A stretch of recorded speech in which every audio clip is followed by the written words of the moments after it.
The bailiff said that there were some news reporter here to ask me some questions. Is this press conference for me? Your name is J.D. Huckster. Yes. What is the charge against you? I'm about to go on trial for fraud. Who were you accused of defrauding? I'm a business manager. I manage several businesses for a wealthy businessman here in Jerusalem. As his business manager, I'm in charge of collecting payments from his customers. What did you steal from him? Well, I didn't really steal anything. One customer who owed my boss 800 gallons of olive oil, I had him change his invoice to 400 gallons. Another customer who owed my boss 1,000 bushels of wheat, I told him to change his invoice to 800. So, you didn't pocket the money yourself? No. What was in it for you? My boss was going to fire me for incompetence. I had spent too much time at the camel races and too little time managing my boss' business affairs, and he was losing money.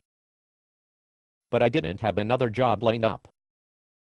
So, I thought that, if I saved some of my boss's customers some money, they might offer me a job after I got fired. So, you gave away some of your boss's money in order to buy yourself a new job? That about sums it up. How do you intend to plead? I'm guilty. I'll plead guilty. According to my notes, you're not the kind of man who takes responsibility for anything bad. Why the change of heart? I met Jesus.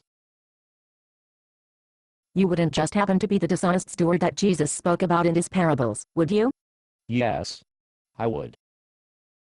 I gave Jesus permission to use my name, but he just called me the dishonest steward. Why would Jesus use a seedy character like you as an example in his parables? Actually, I asked him the same question. He told me that there is a tendency among believers to devalue the importance of money and to look down on the people who have a lot of money. But Jesus never preached against money or the people who have a lot of money. He only preached against the love of money more than relationships. Even among believers there are those who use people to get money. But Jesus talked about me as an example of someone who used money to gain relationships. So, Jesus is not saying that it's okay to be dishonest? If it was, I would not be pleading guilty and voluntarily going to prison. The point Jesus was making in the parable was that believers are not to divest themselves of all worldly possessions and resign themselves to a life of poverty. Christians must learn how to become shrewd in matters of money and possessions. Does shrewd mean dishonest? Just the opposite. Shrewd means brutally honest. Christians have a tendency to deny or minimize problems. Oh, everything is just fine.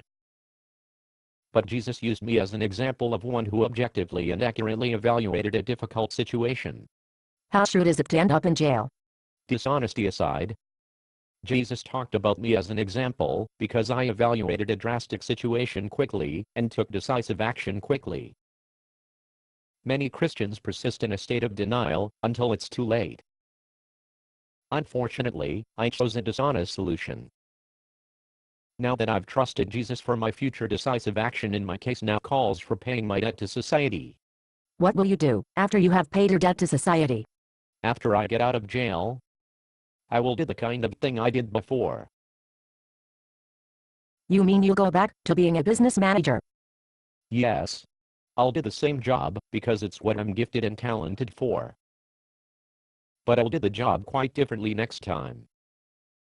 Before I met Jesus, I valued money and used people. But now that I dedicated my life to Jesus, I intend to use money and value people. I pray for God's help that I may never get the two reversed ever again. Now, please excuse me. I have to pay my debt to society. Thank you, Mr. Huckster. Based on a play by Bob Snook. Conditions for use: do not sell any part of this script, even if you rewrite it. Pay no royalties, even if you make money from performances. You may reproduce and distribute this script freely, but all copies must contain this copyright statement.